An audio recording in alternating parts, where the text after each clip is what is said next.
It is clear the so-called public participation is being invited is a mere charade and a gimmick to give Kenyans false hope before they are hit with a tsunami of taxes beginning July.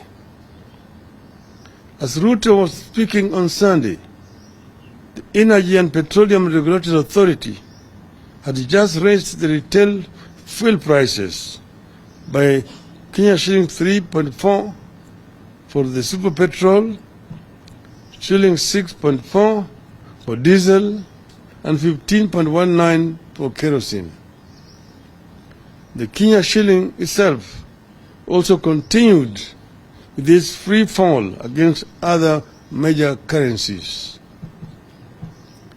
The rise in the price of fuel and the continuing fall of the shilling means the cost of everything goes up again.